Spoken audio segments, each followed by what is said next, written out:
రాయలసీమ ప్రజల సుదీర్ఘ స్వప్నం కర్నూలు హైకోర్టు బెంచ్ ఏర్పాటుపై ఏపీ విద్యా ఐటీ శాఖ మంత్రి నారా లోకేష్ కీలక వ్యాఖ్యలు చేశారు.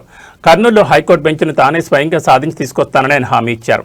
అయితే మంత్రి లోకేష్ చేసిన ఈ వ్యాఖ్యలపై సోషల్ మీడియాలో మరియు ప్రతిపక్ష వర్గాల్లో సరికొత్త చర్చతో పాటు తీవ్ర విమర్శలు వెలువెత్తున్నాయి.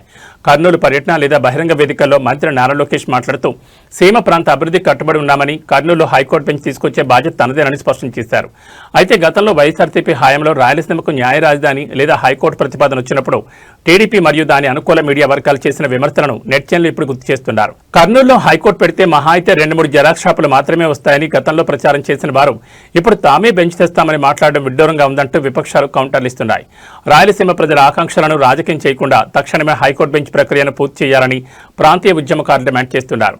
రాయలసీమ అభివృద్ధి, హైకోర్టు బెంచ్ ఏర్పాటుపై ప్రభుత్వం ఎలాంటి నిర్ణయం తీసుకుంటుందో వేచి చూడాలి. హైకోర్టు బెంచ్ తీసుకొచ్చే బాధ్యత మీ లోకేష్ తీసుకుంటాడని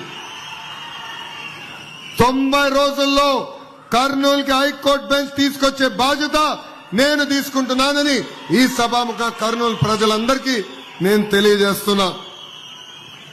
ఆనాడు పాదయాత్రలు ఇచ్చిన ప్రతి హామీని గుర్తుపెట్టుకున్నా, ప్రతి హామీని బుక్ లో రాసుకున్నా.